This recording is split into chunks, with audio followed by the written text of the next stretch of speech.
नहमदुहु व नुसल्ली व नुसल्लिमु अला सय्यिदिना व मौलाना मुहम्मद रसूलिहिन नबिय्यिल करीमिल अमीनिल हनीनिर रऊफिर रहीम। अम्मा बाद फ़अऊज़ु बिल्लाहि मिनश शैतानिर रजीम। बिस्मिल्लाहिर रहमानिर रहीम।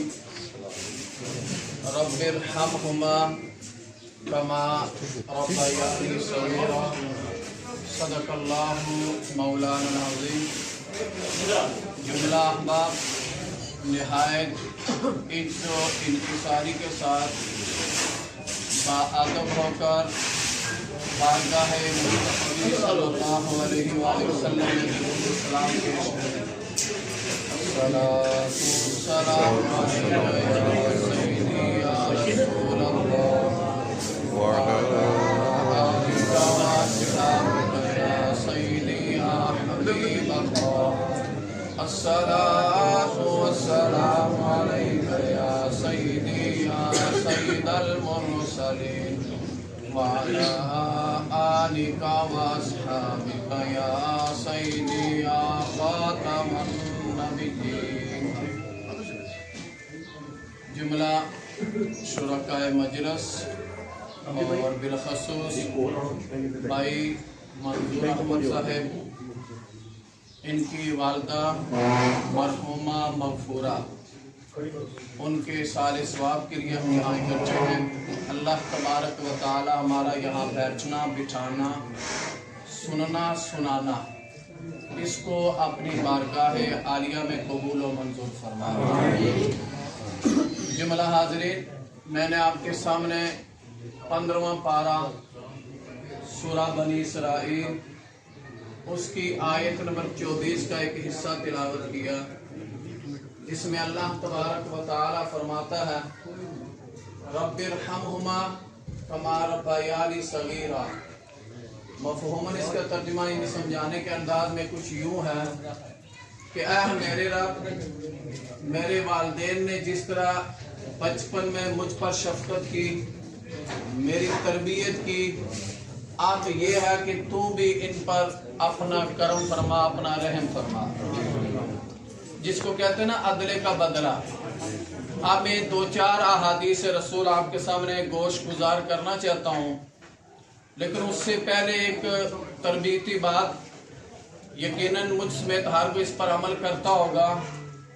खुश नसीब हैं वो बच्चे, वो औलाद जिनके वालिदैन इस वक्त इस दुनिया में मौजूद हैं, क्योंकि ये जो महफिल है ये वालदा माजिदा मरहुमा मगफूरा उनके हवाले से है, जिनकी वालदा मौजूद है इस दुनिया में।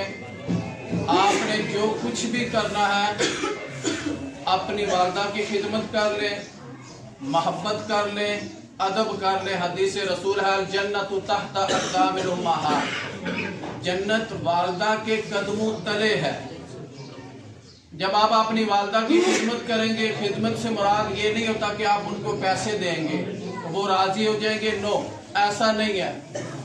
आपके पास पैसा नहीं है, आप वालदा की बहुत सारे तरीके हैं, उनके पास बैठ जाएं, उनको हंसाएं, उनके साथ गपशप लगाएं, किसी ना किसी तरीके से आप अपनी वालदा को राजी करें, क्योंकि वो ज़ात ये फरमाती हदीस रसूल है कि मैं 70 माओं से ज्यादा प्यार करता हूँ। उसने यहाँ बाप का लफ्ज नहीं बोला, उसने वालदा कि मैं 70 माओं से ज्यादा प्यार करता हूँ आपसे। इसी हवाले से 3-4 अहादीस आपके गोश गुजार करना चाहता हूँ। एक सहाबी खड़े हुए थे, उन्होंने आज की या रसूल अल्लाह सल्लल्लाहु अलैहि वसल्लम, मुझ पर ज्यादा किसका हक है? मेरे आका ने फरमाया था उम्मु का, तेरी माँ का। जब दोबारा उन्होंने यही अर्ज की या रसूल अल्लाह अब मुझ पर किसका ज्यादा हक है? हुजूर ने फरमाया उम्मु का, तेरी माँ का। तीसरी मर्तबा सहाबी ने यही सवाल किया, हुजूर ने यही जवाब दिया। जब चौथी मर्तबा उन्होंने अर्ज की या रसूल अल्लाह अब मुझ पर किसका ज्यादा हक है? हुजूर ने फरमाया व अबू का, तेरे बाप का। यहां से ये बात पता चली जो पहले 3 दर्जे हैं वो वालिदा के लिए मुख्तास हैं।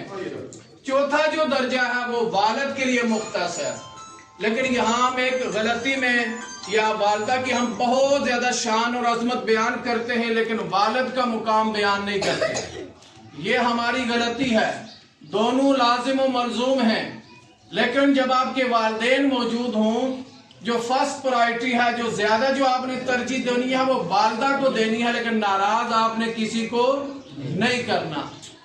इसी तरह आका सल्लल्लाहु अलैहि वसल्लम का फरमान है, क्योंकि आपको पता है हुजूर का जब बचपना था आपकी वालिदा माजिदा इस दुनिया से पर्दा कर गई थी। हुजूर ने फरमाया था काश मैं नमाज पढ़ रहा होता, मुझे मेरी वालिदा पुकारती तो मैं नमाज तोड़कर वालिदा का हुक्म बजा लाता। ये है वालिदा का मुकाम और मर्तबा। और हदीस रसूल में है आका सल्लल्लाहु अलैहि वसल्लम ने फरमाया कि जब एक बंदा दुनिया से चला जाता है उसके 3 अमल हैं। उस बात के कता नजर एक उस हदीस रसूल में ये बात है कि वालदुन सालिह यदऊला, कि जब आप इस दुनिया से जाएं तो पीछे अपनी नेक औलाद छोड़कर जाएं। उस नेक औलाद ने करना क्या है? यदऊला, वो आपके लिए दुआएं मग़फ़िरत किया करेगी। अब अगर किसी भी वजह से कोई एक ऐसा रीजन हुआ वो औलाद पढ़ ना सकी, उसने पढ़ना लिखना नहीं जाना, नहीं सीखा उसने, लेकिन ये हदीस रसूल में ये बात मौजूद है कि हर जुमेरात को इस घर से जितने भी ताल्लुक रखने वाले जो दुनिया से चले जाते हैं तो हर जुमेरात को उनकी अरवा उनके घरों में वापस आती हैं। लिहाजा इस वजह से हम जुमेरात का खत्म भी देते हैं।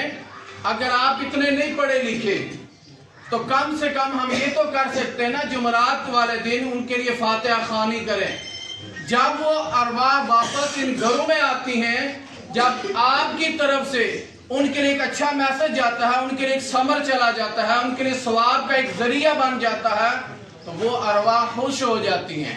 लेकिन जब आप उनके लिए कुछ नहीं करते, ये वही वालिदैन हैं, ये वही वालिदा है जिसने हमारे लिए सब कुछ किया होता है। आज जब ये वालिदा दुनिया से चली गई, हम साल हर साल कब्रिस्तान पर भी नहीं जाते, तो फिर चश्मे तसव्वुर में लाएं कि उन पर क्या गुजरती होगी। अगर आज आपने ऐसा किया तो कल आपके साथ ऐसा होगा। अब फिर वर्ज एक सवाल आता है ज़हन में, किसी की वालिदा इस दुनिया से चली गई, बहुत सारे ऐसे वाकयात भी होते हैं, वालिदा नाराज थी, वो दुनिया से चली गई, अब आपने राजी किस तरह करना है? हदीस रसूल में ये बात है कि जो वालिदा है उसकी जो सहेलियां होती हैं, हुजूर ने फरमाया कि आप उनके साथ अदब और शफकत के साथ पेश आएं, उनकी खिदमत करें, उनको सिफारिश करें कि आप मेरे हक में दुआ करें कि मेरी वालिदा मुझ पर राजी हो जाए। अब इस राजी होने का पता किस तरह चलेगा? जब आप एक नेक अमल करेंगे अपनी वालिदा के लिए, जब आप कोई सदका जारिया के हवाले से कोई काम करेंगे या इस तरह के जब आप नेक अमल करेंगे, आपको ख्वाब में बिशारत हो जाएगी, आपको ख्वाब में कुछ ना कुछ नजर आना शुरू हो जाएगा। चाहे वो वालिदा की सहेली थी या जो वालिदा थी वो ख्वाब में आएंगी, या किसी एक बुजुर्ग की तरफ से आपको इशारा हो जाएगा कि आपकी वालिदा आप पर राजी हो गई है। इस वजह से मैं दर्दमंदाना आपसे ये अपील करता हूँ। एक तो कुरान पाक में वाकया मौजूद है, 16वां पारा है सूरह ताहा, वहां सैयदना मूसा अलैहिस्सलाम का वाकया, जब कोई तूर पर जाया करते थे, उस वक्त अल्लाह तबारक व तआला ने फरमाया था कि फखला नालाई, ऐ मूसा आज आप अपने जूते उतार कर आओ। उसकी वजह यह थी कि पहले आपकी वालिदा मौजूद थी, आज आपकी वालिदा नहीं है, यानी आज आपके लिए दुआ करने वाला कोई नहीं है। लिहाजा जिनकी वालिदा मौजूद हैं उनकी आप कदर कर लें, उनकी खिदमत कर लें। अगर आपने जन्नत में जाना है तो मैं यही दुआ करता हूँ कि अल्लाह तबारक व तआला जो गुफ्तगू आपने सुनी, सबसे पहले वो ज़ात मुझे और उसके बाद आपको इस पर मिन्नान अमल करने की तौफीक अता फरमाए। व मा अलैया इल्लल बलाग।